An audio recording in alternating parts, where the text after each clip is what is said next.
Hallelujah. पिता परमेश्वर यीशु नासरी के नाम में हम आपको फिर से एक बार धन्यवाद देते हैं। जो नए लोग जुड़ गए, आप सभी का यीशु नासरी के नाम में स्वागत भी करते हैं। तो आइए अजीजों, आज हम फिर उसी विषय की ओर चल रहे हैं जिस विषय के लिए हमने जो वचन का चुनाव किया है, रोमियो की पत्री 4 अध्याय और वचन 25। वह हमारे अपराधों के लिए पकड़वाया गया और हमारे धर्मी ठहरने के लिए जिलाया भी गया। इसका मतलब यीशु मसीह का बलिदान निश्चय उद्धार देता है, लेकिन यीशु मसीह का पुनरुत्थान हर एक अधर्मी को धर्मी भी बनाता है। तो हमारा यह धर्मी विषय चल रहा है और एक लंबे अंतराल से इस विषय पर हम अध्ययन कर रहे हैं। और मैंने पहले एपिसोड से ही बताया था कि यह बहुत लंबा चलने वाला टॉपिक है और ये धर्मी जीवन हमारे लिए बहुत जरूरी है। यदि मैं धर्मी जीवन जीते जीते अगर यीशु मसीह आता है तो यही धर्मी जीवन मुझे धर्मी परमेश्वर के राज्य में लेकर जाएगा। यदि यह धर्मी जीवन जीते जीते मैं इस जीवन को खत्म करता हूं तो मुझे डरने की कोई बात नहीं। जब यीशु आएगा तो धर्मियों का पुनरुत्थान पहले होगा, जिसे जीवन का पहला पुनरुत्थान कहा गया है, जिसे रैप्चर भी कहा जाता है। और परमेश्वर की इच्छा है, पौलुस कहता है कि कैसे भी करते करके मैं उस पुनरुत्थान तक पहुंचूं। और ये बहुत जरूरी है। यदि मैं धर्मी जीवन जीता हूं, निश्चय भजन संहिता 34:19 कहता है, धर्मियों पर बहुत सारी विपत्तियां गिरती है लेकिन यहोवा उन्हें छुड़ाता है। निश्चय धर्मी जीवन एक चुनौती से भरा हुआ जीवन है, एक चैलेंजिंग लाइफ होती है धर्मी व्यक्ति की। उसे कभी कभी अपनों का सामना करना पड़ता है, कभी गलती ना होने के बावजूद भी जलील होना पड़ता है, कभी शर्मिंदगी को उठाना पड़ता है, अपने लोग उसके खिलाफ हो जाते हैं। लेकिन धर्मी व्यक्ति अपने उद्देश्य से, अपने गंतव्य से, अपने डेस्टिनी से भटकता नहीं है, क्योंकि उसे पता है मेरा धर्मी परमेश्वर जो इस संसार में था, उसके मुंह पर थूका गया, उसकी दाढ़ी नोची गई, उसको जलील किया गया, उसकी आंखें बंद करके उसे घूंसे मारे गए, लेकिन फिर भी उसने वो सहन किया। वही धर्मी परमेश्वर, पौलुस कहता है कि मेरे सर पे वो धर्म का ताज पहनाएगा, जो धर्मी और न्यायी परमेश्वर। तो इन सब बातों को हम देख चुके। थोड़ा सा रिवीजन करेंगे कि नए नियम के अनुसार धर्मी व्यक्ति के जो 2 स्वभाव हमें याकूब की पत्री उसका 5वां अध्याय और वचन 16 में दिखता है। तो आइए पढ़ेंगे। इसलिए तुम आपस में एक दूसरे के सामने अपने अपने पापों को मान लो और एक दूसरे के लिए प्रार्थना करो, जिससे चंगे हो जाओ। इसी वचन में दिया है, उन धर्मी जन की प्रार्थना। कौन सी धर्मी जन? जो आपस में पापों को मानते हैं, मतलब गलती को स्वीकारते हैं और गलती को माफ भी किया जाता है, मतलब क्षमाशील लोग। और आपस में एक दूसरे को क्षमा करके, क्षमा मांग के एक दूसरे के लिए जब प्रार्थना करते हैं तो केवल शारीरिक नहीं तो अंदरूनी क्षेत्र में, मानसिक क्षेत्र में हम चंगे हो जाते हैं। हमारे हृदय के ऊपर, हमारी जान के ऊपर जो बोझ होता है, जो जुआ होता है, वो उतर जाता है। बड़े दिन से क्षमा करने के बाद वो व्यक्ति का शरीर का टेम्परेचर, उसका बीपी लेवल, शुगर लेवल सब नॉर्मल हो जाता है। उसकी मानसिक स्वास्थ्य ठीक ठाक रहता है। बाइबल कहता है कि ताकि तुम चंगे हो जाओ और एक दूसरे के लिए प्रार्थना करो, मतलब दूसरा स्वभाव है प्रार्थनाशील। रोमियो 3:10-12 कहता है कि धर्मी कोई नहीं, एक भी नहीं। आगे दिया है, समझदार कोई नहीं, खुदा को खोजने वाला कोई नहीं और भलाई करने वाला कोई नहीं। इसका मतलब पुराने नियम में व्यवस्था के पहले और व्यवस्था के बाद धर्मी व्यक्ति के जीवन में 3 बातें दिखते हैं। नंबर 1 समझदारी, नंबर 2 खुदा का खोजी और नंबर 3 भलाई करने वाला। यदि नए नियम के ये 2 स्वभाव, क्षमाशील, प्रार्थनाशील, उसके साथ पुराने नियम की ये 3 स्वभाव, समझदारी, खुदा का खोज और भलाई, ये 5 स्वभाव जो व्यक्ति अपने जीवन में हर हालात में क्षमा करता है, क्षमा मांगता है, अपने सताने वालों के लिए, अपने साथ विश्वासघात करने वालों के लिए, गद्दारों के लिए, बलवा करने के लिए, जो बगावत करने वाले बागियों के लिए भी जो दुआ करते हुए धर्मी लोगों की पहचान है। और समझदारी से वो निर्णय लेते हैं। उनके जीवन में हालात अच्छे हो या बुरे हो, दुख की परिस्थिति हो या सुख की परिस्थिति हो, बीमारी हो या चंगाई हो, इन परिस्थितियों में जो खुदा को खोजते रहते हैं और खुदा को खोजते खोजते खुदा की मर्जी के अनुसार, पवित्र आत्मा की अगुवाई में, यीशु मसीह के स्वभाव के अनुसार भलाई के काम करते हैं। क्योंकि बाइबल कहता है, जो यीशु मसीह ने खुद कहा है कि पहले पुनरुत्थान में वो लोग जाएंगे जिन्होंने भलाई की है, वो जीवन के पुनरुत्थान के लिए उठा लिए जाएंगे। ये भलाई पहले हमें नहीं दिखाई गई है, आखिरी में दिखाई गई है। क्योंकि यदि मैं मेरे अपनों को क्षमा नहीं करता हूं या मैं मेरे अपनों की क्षमा नहीं मांगता हूं, मैं मेरे सताने वालों को दुआ नहीं करता हूं, मैं समझदारी से निर्णय ले लेता हूं, मैं खुदा की खोज में नहीं लेता हूं, उसके बाद अगर मैं केवल भलाई का काम, मतलब किसी अनाथ आश्रम को कुछ पैसा दे रहा हूं, भूखे को खाना खिला रहा हूं, नंगे को कपड़ा पहना रहा हूं, किसी अनाथ का सहारा बन रहा हूं, लेकिन मेरे अंदर न क्षमाशील जीवन है, न प्रार्थनाशील जीवन है, न समझदारी निर्णय है, न खुदा की खोज है, तो ये भलाई कुछ काम को नहीं आएगी। ये भलाई कर्म को दर्शाई जाएगी। और हमारा उद्धार कर्म से नहीं हुआ है, तो हमारा उद्धार यीशु मसीह के अनुग्रह से और पिता परमेश्वर के द्वारा प्राप्त हुए वरदान से उद्धार हुआ है। तो ये 5 बातें बहुत महत्वपूर्ण है। आइए अजीजों, आज जिस वचन पर हम गहराई से देखने वाले हैं, जिस कैरेक्टर पर हम गहराई से देखने वाले, उन बातों के लिए अपने हृदय की तैयारी कीजिए। हमने पिछले सप्ताह में हमने अब्राहम के जीवन से देखा।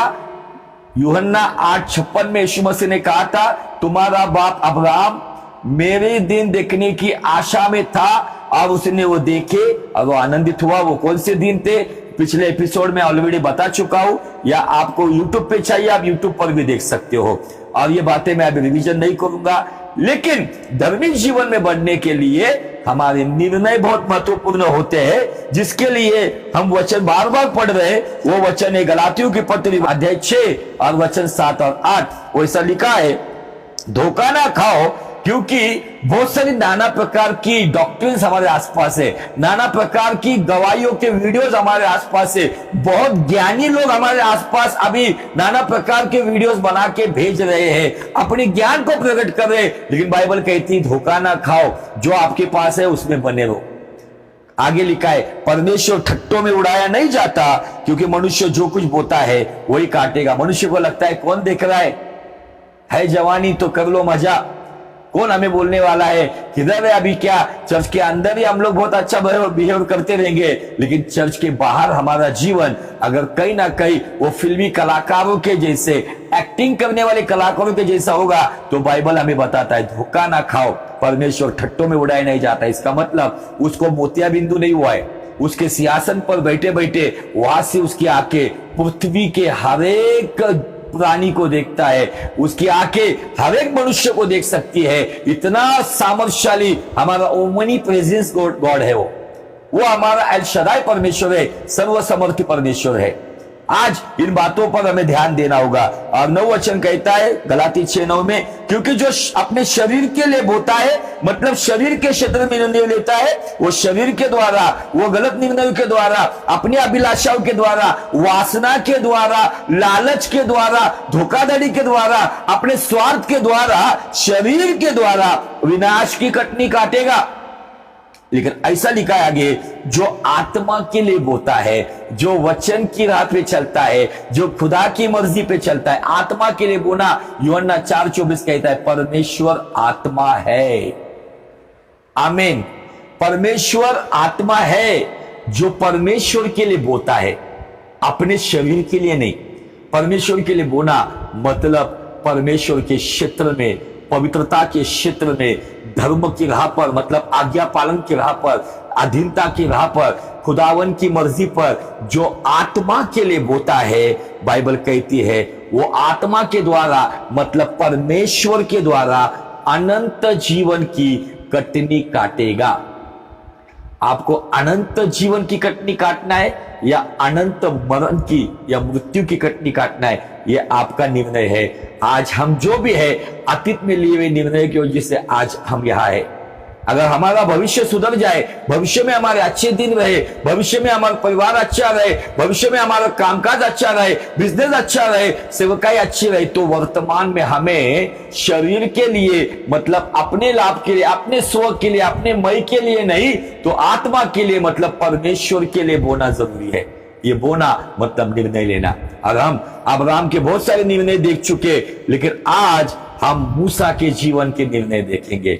मूसा नाम का एक धर्मी व्यक्ति, जो मैं देखता हूं कि जब यीशु परमेश्वर ने उसको उत्पत्ति का लिखने के लिए बिठाया होगा, आपको बताना चाहता हूं, उत्पत्ति का इतिहास लिखने वाला जन्म लेता है निर्गमन में।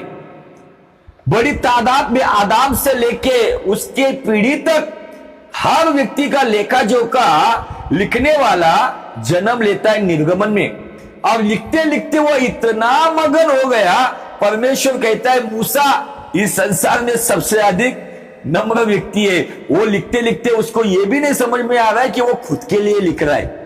इतना मगन होना धर्मी के जीवन के लिए बहुत अच्छी बात है। हम परमेश्वर में इतने मगन होने चाहिए। लोग भले हमको पागल समझे, मूर्ख समझे, हमको कहीं का भी ना समझे, लेकिन अगर मैं खुदावन में मगन हूं ना, तो मुझे खुदावन का आनंद, भले संसार मुझे मूर्ख समझेगा, लेकिन स्वर्ग आपको और मुझे बुद्धिमान समझेगा। शायद मूसा इतना मगन हो गया, अपने बारे में लिख रहा है, सारे संसार में, सारी पृथ्वी पर वही नम्र है। आमीन, हालेलुया। ये बातें, सारी बातें मूसा ने जो उत्पत्ति, निर्गमन, गणना, लेवी, व्यवस्था, विवरण, ये 5 किताब, उसके साथ साथ उसने ये सब बातें लिखी, परमेश्वर की महिमा की। बड़े अभ्यासक कहते हैं अय्यूब की किताब भी मूसा ने लिखी है, भजन संहिता 90 भी मूसा ने लिखा है। ये सारी बातें लिखने वाला मूसा, जो उसका इतिहास हमें सब पता है, लेकिन आज मूसा के निर्णय में आज आपके सामने रखना चाहता हूं। वो निर्णय इतने बेहतरीन निर्णय है, ये एक ही एपिसोड में खत्म होने वाले निर्णय नहीं है। इसलिए उन निर्णयों की ओर जाने से पहले भजन संहिता 37 वचन 29 और 30 गौर से सुनो। धर्मी लोग पृथ्वी के अधिकारी होंगे। यीशु मसीह ने पहाड़ी के प्रवचन में कहा, धन्य लोग जो धर्म के भूखे और प्यासे हैं। यीशु मसीह ने पहाड़ी के प्रवचन में कहा, प्रथम तुम मेरे धर्म राज्य की खोज करो। यहां पे लिखा है धर्मी लोग पृथ्वी के अधिकारी होंगे और उसमें सदा बसे रहेंगे। 30 वचन कहता है, धर्मी अपने मुंह से बुद्धि की बातें करता है और न्याय का वचन कहता है। जब इन वचनों को मैं पढ़ता हूं ना, तो मेरे सामने मूसा आ जाता है। मूसा एक अधिकारी बनकर आया। मूसा ने एक इतनी बड़ी पीढ़ी को चलाया, 6.5 लाख से अधिक लोगों को मिस्र से निकालकर एक अकेला व्यक्ति उनकी छुड़ौती का कारण बनकर, उनके लिए परमेश्वर का प्रतिनिधित्व करते हुए, लीडरशिप करते हुए, एक अकेला व्यक्ति, उसने इन सभी के ऊपर जो भी लीडरशिप की, वो लीडरशिप की मिसाल आज भी MBA की जो शिक्षा होती है, कुछ बहुत सारे मोटिवेशनल जो क्लासेस चलते, उसमें भी मूसा के बारे में बताया जाता है। और यहाँ पे बाइबल कहती है कि धर्मी लोग पृथ्वी के अधिकारी होंगे और उसमें सदा बसे रहेंगे। धर्मी अपने मुंह से बुद्धि की बातें करता है। क्यों करता है बुद्धि की बातें? क्योंकि बाइबल कहती है धर्मी कोई नहीं, एक भी नहीं, समझदार कोई नहीं। इसका मतलब धर्मी व्यक्ति में समझदारी मतलब बुद्धि होती है। ज्ञान के अभाव से हम देखते हैं कि बहुत सारे लोग बंधनों में पड़े हुए हैं। आज बहुत सारे लोगों के पास ज्ञान है, लेकिन आत्मा रहित ज्ञान है। बहुत सारे प्रचारक आपको सोशल मीडिया पे दिखेंगे, उनके फॉलोअर्स आपको हजारों की तादाद में दिखेंगे, जो वो अपनी बुद्धि का बात कर रहे। लेकिन मुझे आपको बताना है, बुद्धि बिना आत्मा के साथ जो बताता है ना, बिना आत्मा मतलब बिना परमेश्वर की अगुवाई के अलावा जो बताता है ना, वो ज्ञान खतरनाक है। इसलिए बड़ी तादाद में आज हम देखते हैं कि बहुत सारे लोग भरमा दिए जा रहे और बहुत सारे लोग भटक गए हैं।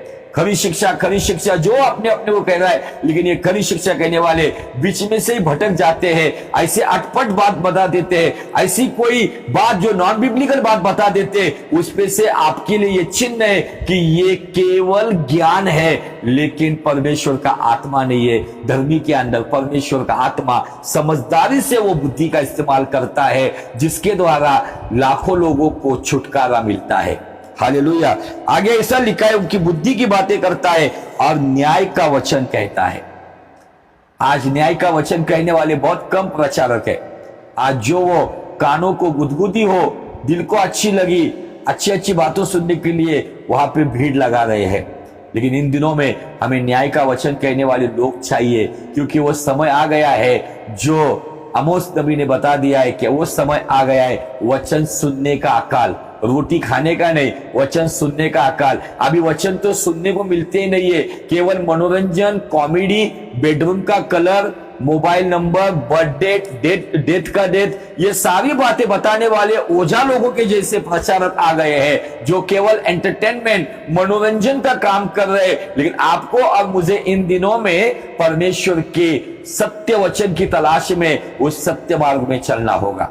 Hallelujah, praise the Lord. तो आइए हम चलते इब्रानी की पत्री उसका 11 अध्याय और वचन 24 से आगे। विश्वास ही से मूसा ने सयाना होकर फिरौन की बेटी का पुत्र कहलाने से इनकार किया। निर्णय नंबर 1, चुनाव नंबर 1, फैसला नंबर 1। ये पहला चुनाव मूसा के जीवन में, लेकिन आप इस वचन को पढ़ रहे हो, उसकी गंभीरता बहुत है।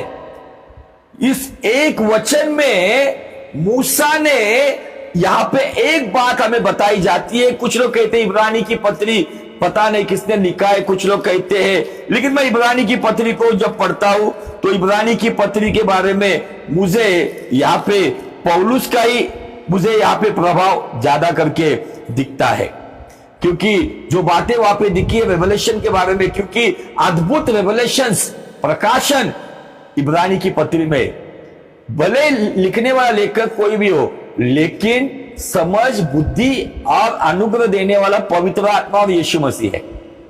बिना पवित्र आत्मा की प्रेरणा से कोई शब्द लिखा नहीं गया है, ये बाइबल हमें स्पष्ट रीति से कहता है 2 तीमुथियुस 3:16 के अनुसार। तो यही पौलुस ये सब बातें बताते हुए कहता है, विश्वासी से मूसा ने सयाना होकर, तो मूसा क्या बुद्धू था? मूसा क्या मूर्ख था? अगर हम देखते हैं कि जब मूसा को जब बुलाहट मिली, मूसा को परमेश्वर ने कहा तू जा मेरे लोगों को छुड़ा, तब वो कहता है कि प्रभु मैं हड़बड़ी में बोलने वाला, तोतला बोलने वाला, बहुत ही हेवी जुबान वाला मैं व्यक्ति हूं, मैं कैसे बात करूं?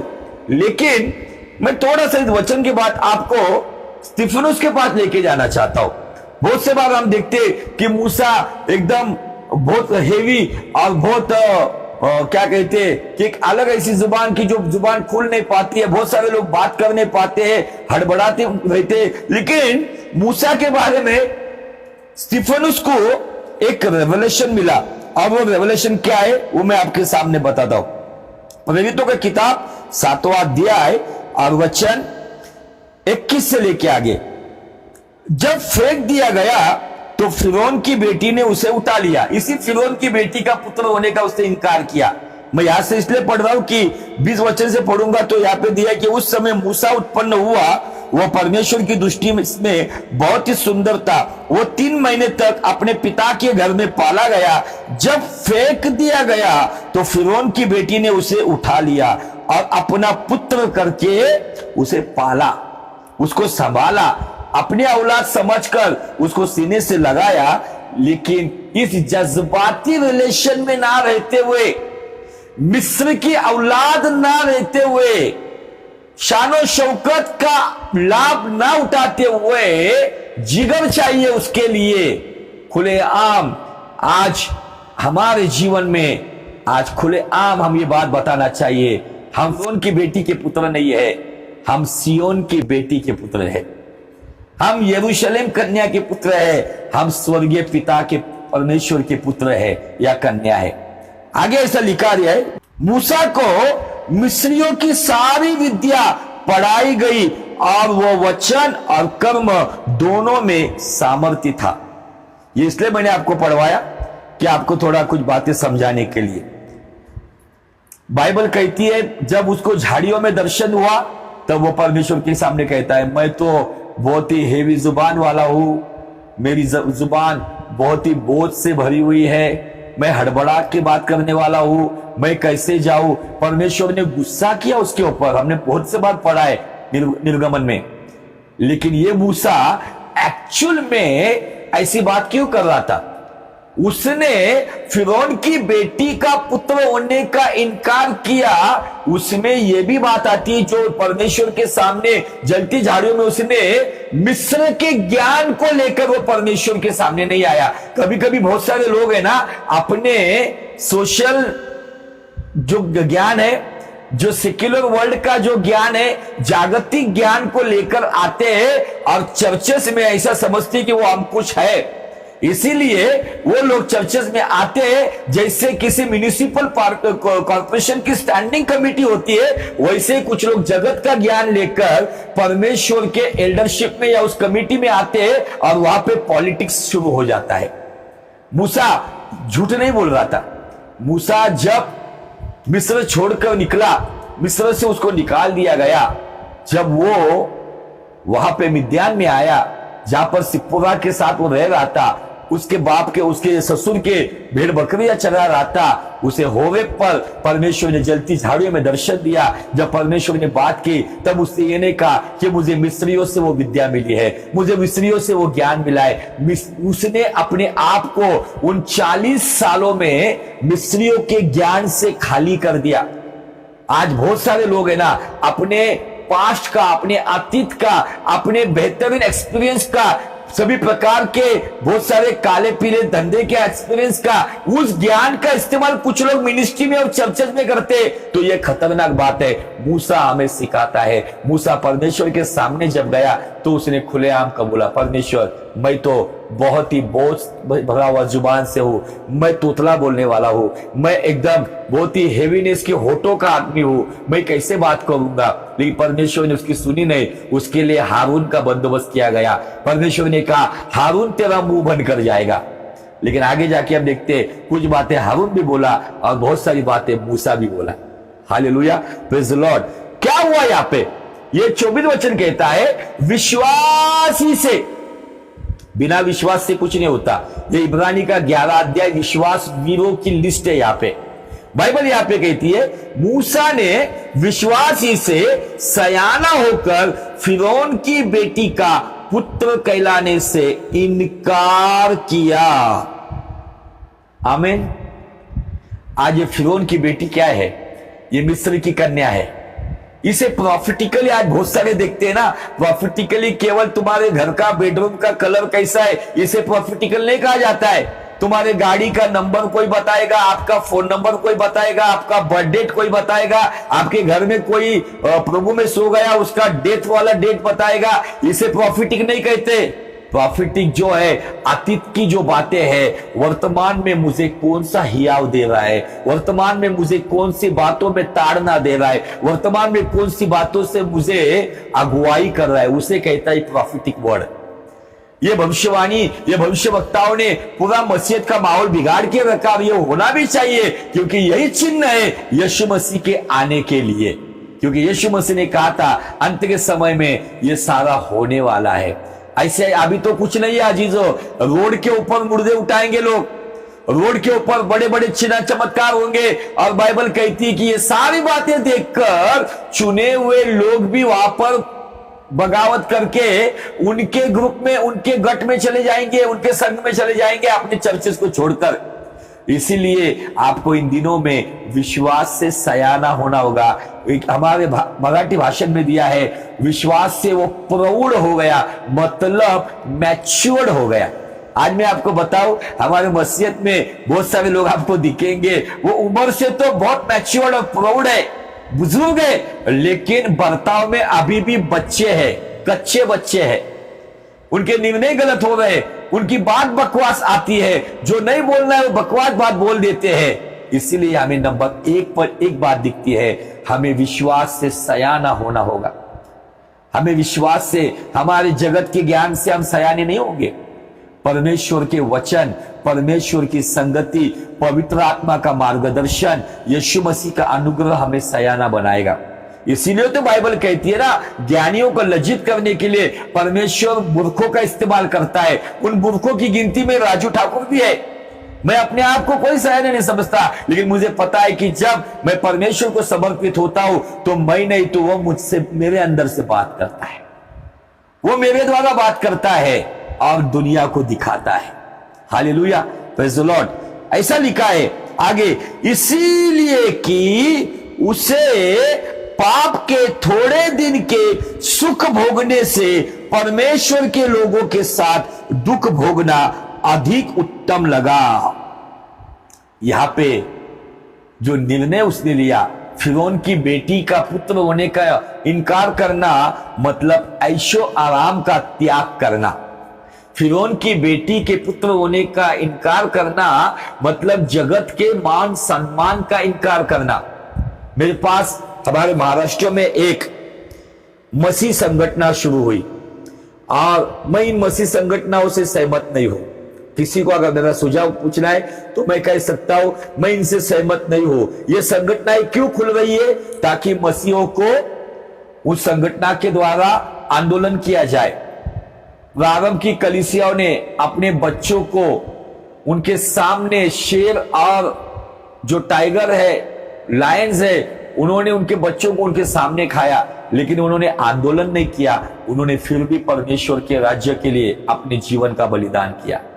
उनको छुड़ौती मिल सकती थी। इसी इब्रानी का 11 अध्याय का अगर 35 वचन में अगर देखेंगे तो वहां पे ऐसा लिखा है, स्त्रियों ने अपने मरे हुए को फिर जीवित पाया, कितने ने तो मार खाते खाते मर गए और छुटकारा ना चाहा। क्या लिखा है? इसलिए कि उत्तम पुनरुत्थान के भागी हो। उन्होंने मौत की छुटकारा नहीं चाहा, उन्होंने नाक नहीं रगड़ी, उन्होंने चापुलिसी नहीं की, उन्होंने लाल नहीं टपकाई, उन्होंने कॉम्प्रोमाइज नहीं किया। वो हंसते हंसते मरने के लिए तैयार हो गए। उन्होंने छुटकारा नहीं चाहा। क्यों? कि वो उत्तम पुनरुत्थान के भागी हो जाए। धर्मी उत्तम पुनरुत्थान के भागी हो, इसीलिए धर्मी जीवन जीना बहुत जरूरी है। बाइबल यहां पे कहती है कि मूसा ने इसलिए उसने इनकार किया। उस इनकार में उसने उस राजमहल का, वो शाहिस्तान का इनकार किया, धन दौलत का इनकार किया। बड़े उसकी जब ताली बजती थी तब मूसा के लिए सैकड़ों सेवक खड़े होते थे। ये सारी बातों का इनकार किया। आज क्या होता है पता है? बहुत सारे हमारे लोग, थोड़ा विषय में डाइवर्ट हो गया था, कि बहुत सारे लोग संगठन बनाते हैं और कभी कभी कुछ लोग, वो लोग पास्टर्स लोगों को भी उसमें इन्वॉल्व करते हैं। मेरे पुणे शहर का प्रेसिडेंट का मुझे वो बड़ा औहदा, बड़ा पद देने के लिए उस व्यक्ति ने ऑफर दी, लेकिन मैंने हाथ जोड़ दिया। मैंने कहा मैं आध्यात्मिक और सामाजिक को मिश्रण नहीं करता हूं, उसका मिक्सिंग नहीं करता हूं। निश्चय मैं सामाजिक काम करता हूं, लेकिन बंद मुट्ठी से करता हूं, और आध्यात्मिक काम मैं खुलेआम करता हूं। मुझे इस राजनीति में गिरना नहीं है। और आज क्या हो रहा है पता है? कि ये सारी बातें खुलकर आ रही है। संसार के लोगों का जो भी कॉपी है वो हमारे लोग भी कॉपी कर रहे हैं। आज फिरौन की बेटी का पुत्र होने का इनकार करने वाले बहुत कम है। फिरौन की बेटी का खुलेआम स्वीकार कर रहे, इनके जगह जगह पे ट्रॉफी दी जा रही है, उनको मान सम्मान दिया जा रहा है। कोविड योद्धा में मैं भी था, मैंने भी बहुत सारे लोगों को दफनाया। मैं भी कब्रिस्तान में दिन दिन भर खड़ा रहता था, लेकिन मैंने क्लियर कट बता दिया था, कोविड योद्धा का कोई भी पुरस्कार, कोई भी ट्रॉफी, कोई भी पगड़ी, कोई भी शॉल, कोई भी हार पहनाने के लिए बड़े बड़े लोगों के द्वारा जो प्रमाण पत्र, सर्टिफिकेट मिलता है, ये चीज करने के लिए मैंने सेवा नहीं की है। मैंने बता दिया था, खबरदार मुझे इन बातों में इन्वॉल्व करना नहीं। एक ही पुरस्कार लेने में गया था जो पुणे के मेयर के हाथ से वहां पे गया था। क्यों गया था? क्योंकि उन्होंने मुझे बिना पूछे मेरा नाम दे दिया था। उन्होंने कहा कि हमारी इज्जत का सवाल है, आप एक ही बार आइए, उसके बाद हम आपको कभी नहीं बुलाएंगे।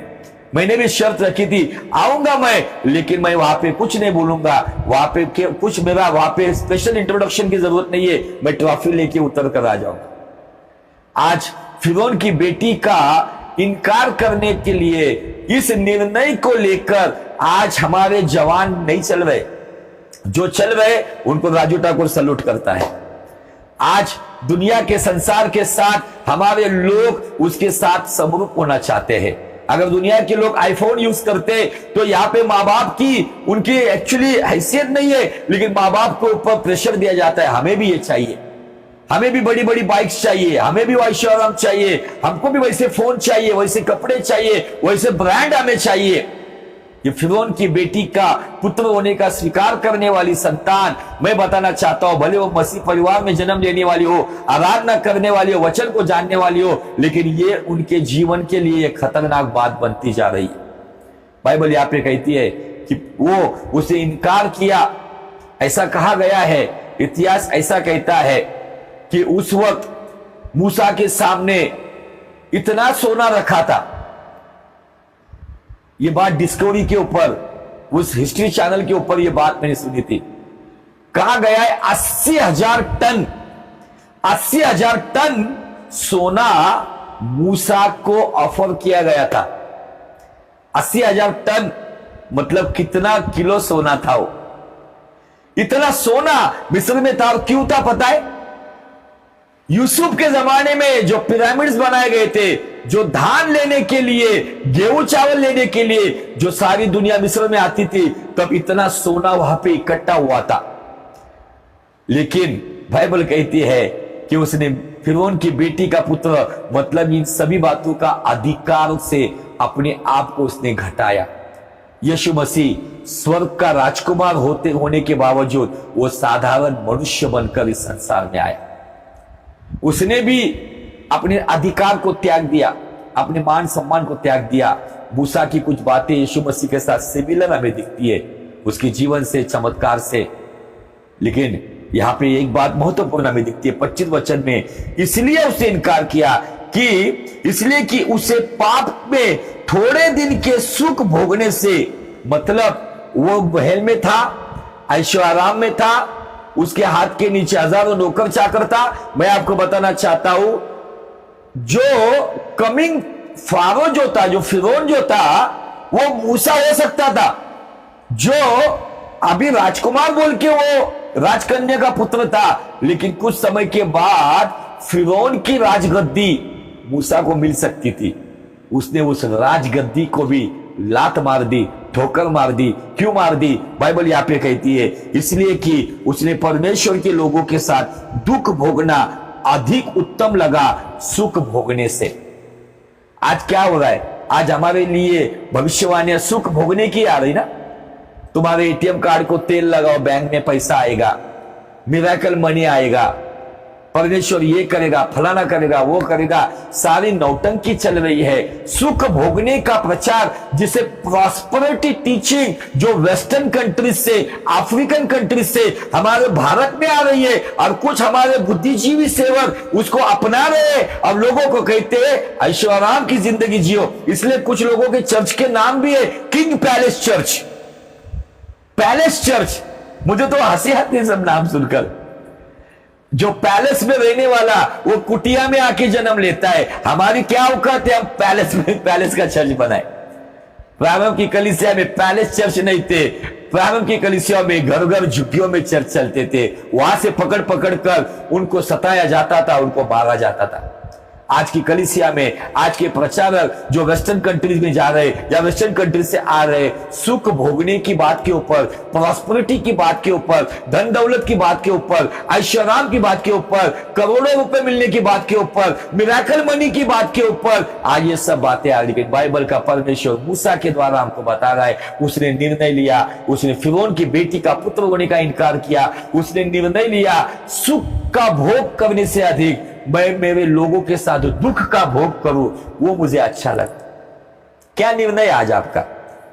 मैं आपको बताना चाहता हूं, अगर आपके चर्च की फेलोशिप को छोड़कर यदि आप अगर संसार में अगर जा रहे हो, तो आप फिरौन की बेटी का पुत्र कहलाने का आपने स्वीकार किया है। यदि आप दावतों का इनकार करते हुए, जगत का मान सम्मान छोड़ते हुए, अपनों की सुख समृद्धि के दिन छोड़ते हुए यदि आप फेलोशिप में आते हो, तो आप मूसा के नाई उस फिरौन की बेटी का पुत्र होने का इनकार करते हुए, जगत की सुख सुविधा का लाभ ना उठाते हुए आप खुदा की हुजूरी में उसकी भक्ति के लिए आते हो, तो आप खुदा के नजरों में आप एक बहुमूल्य व्यक्ति ठहरते हो।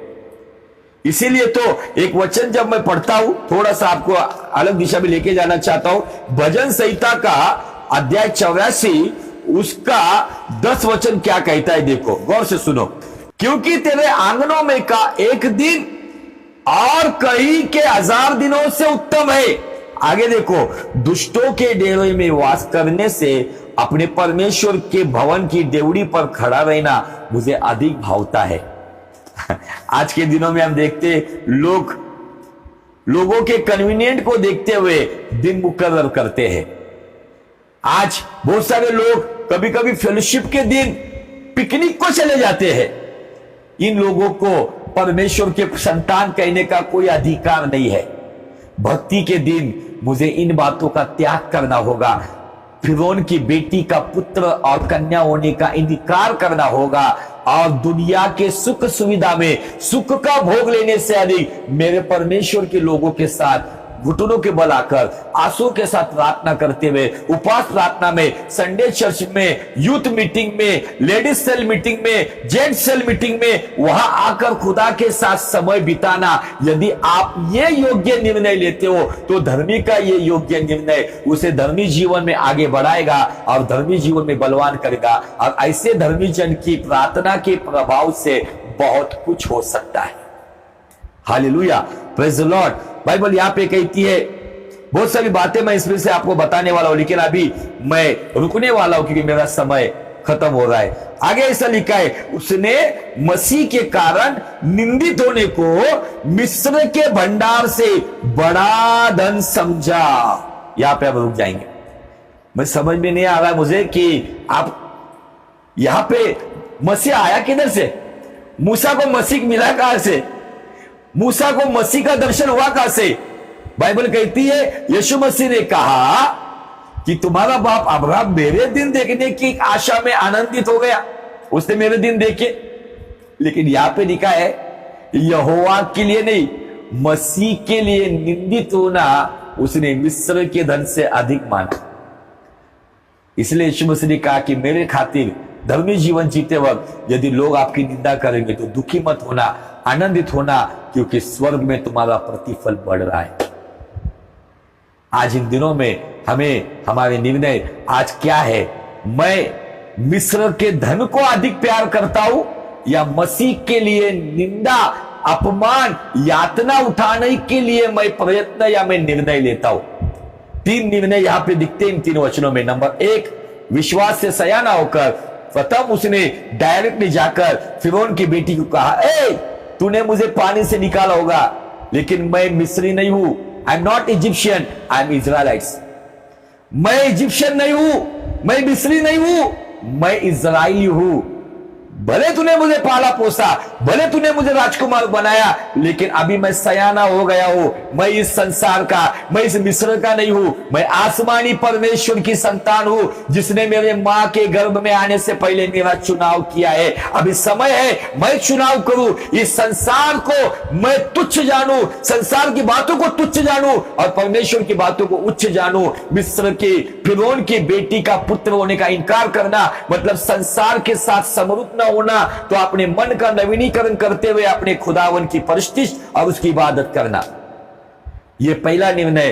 दूसरा निर्णय उसका हमने देखा, इस पर मैं आगे भी और बात करूंगा अगले एपिसोड में, कि उसने सुख का लाभ लेने से अधिक अपने लोगों की संगति में दुख का लाभ उठाना, दुख सहन करना उसने अच्छा जाना। नंबर तीन, उसने मसीह के कारण निंदित होना अच्छा समझा और मिस्र के धन को उसने तुच्छ जाना। ये तीन निर्णय महत्वपूर्ण निर्णय, और इन्हीं निर्णयों की वजह से मैं आपको बताना चाहता हूं मूसा के जीवन में परमेश्वर का अद्भुत काम आया। एक दोस्त जैसे दोस्त से बात करता है, खुद यहोवा कहता है, खुद यीशु मसीह कहता है मूसा के साथ में वैसे बात करता हूं। यहाँ पे यह हमारे लिए बहुत बड़ी बात है। जब हम हमारे जीवन से फिरौन की बेटी का मतलब इस संसार की बातों का वर्चस्व या उनका हुकूमत या उनकी बातों को हम पूरी तरह से हमारे जीवन से झिटकार देते हैं, और जब हम सुख की बातों से अधिक हम परमेश्वर के लिए, परमेश्वर की संगति के लिए उपवास प्रार्थना में, परमेश्वर के काम में अधिक महत्व देते हैं, और संसार के धन से अधिक, संसार के मान सम्मान से अधिक अगर मसीह के लिए निंदित होने का हम निर्णय लेते हैं ना, तो इन बातों के द्वारा हम खुदा के भी दोस्त बनते हैं। हम खुदा के साथ बात कर सकते हैं, हम आत्मा में बढ़ सकते हैं और धर्मी जीवन में एक अगले पड़ाव पर हम पहुंचते हैं, उस पायदान पर हम पहुंचते हैं जब हम खुदा के और करीब आते हैं।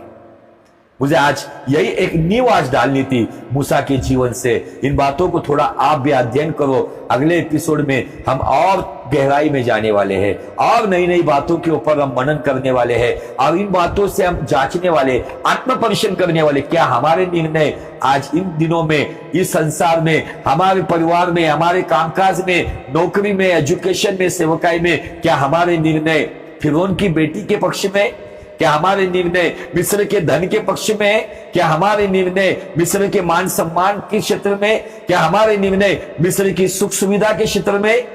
आज इन बातों पर हम अध्ययन करेंगे। अगले एपिसोड के लिए अच्छी तैयारी से बैठो। आप भी अच्छी तरह से अध्याय को अच्छी तरह से पढ़ो। मैं आपको होमवर्क देना चाहता हूं। ये इब्रानी का 11 अध्याय और वचन 24 से लेके 27 तक इस वचनों को पढ़ते रहो। कुछ बातें परमेश्वर आपसे भी करेगा। आमीन। आइए हम प्रार्थना करते हुए सेशन को आज हम खत्म करते। प्यारे पिता परमेश्वर, यीशु नासरी के नाम में आपको धन्यवाद देते हैं। मूसा के जीवन के निर्णय, एक धर्मी जीवन जीते वक्त मूसा ने जो महत्वपूर्ण काम किए हैं, मूसा ने जो निर्णय लिए हैं, ये निर्णय लेना साधारण बात नहीं थी। उन ऐशो का त्याग करना, मिस्र का भावी राजा होने का त्याग करना, उसके सारी सुख सुविधाओं का त्याग करना, उन अधिकार का त्याग करना, मिस्र के धन का त्याग करना और त्याग करते हुए परमेश्वर के लिए निंदित होना, परमेश्वर के लोगों के साथ दुख उठाना, परमेश्वर की राह पे चलना, इन बातों का निर्णय लेने के लिए भले संसार हमको तुच्छ जाने का, मूर्ख समझेगा, सताएगा, लेकिन हमें पूरा विश्वास है इन्हीं बातों के कारण खुद हमारे प्रिय पुत्र यीशु मसीह ने हमको कहा है कि स्वर्ग में हमारा प्रतिफल इन्हीं बातों के द्वारा बढ़ेगा। धन्यवाद देता हूं प्रभु जी, आपने हमसे बात की है। इस मैसेज को जो देख रहे उनके ऊपर अनुग्रह करना, योग्य निर्णय लेने की क्षमता उनके अंदर आए, योग्य निर्णय लेने की ताकत उनके अंदर आए और योग्य निर्णय लेकर भले ही उनका प्रमोशन रुक जाएगा, भले थोड़ी आमदनी कम होगी, भले संसार उनको मूर्ख समझेगा, लेकिन मेरा विश्वास है परमेश्वर उन्हीं बातों में उन्हें ऊंचा उठाएगा।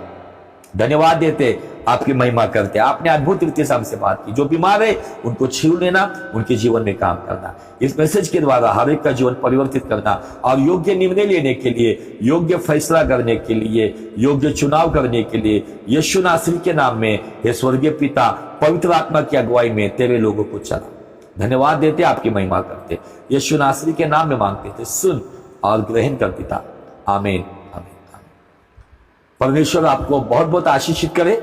इस वचन के द्वारा निश्चय मैं विश्वास करता हूं कि परमेश्वर ने आपसे बात की है। ये केवल शुरुआत की नींव थी। मूसा के जीवन के निर्णयों के ऊपर बहुत बेहतरीन बातें और रहस्यमय बातें, गहराई की बातें आने वाले एपिसोड में पवित्र आत्मा आपको प्रकट करेगा। मैं विश्वास करता हूं कि निश्चय इस विषय के द्वारा आपके जीवन में सबसे महत्वपूर्ण उद्देश्य ये मेरा कि आप धर्मी जीवन को समझे, आप धर्मी जीवन को अपनाए, आप धर्मी जीवन में बढ़े और धर्मी जीवन में बलवान हो जाए।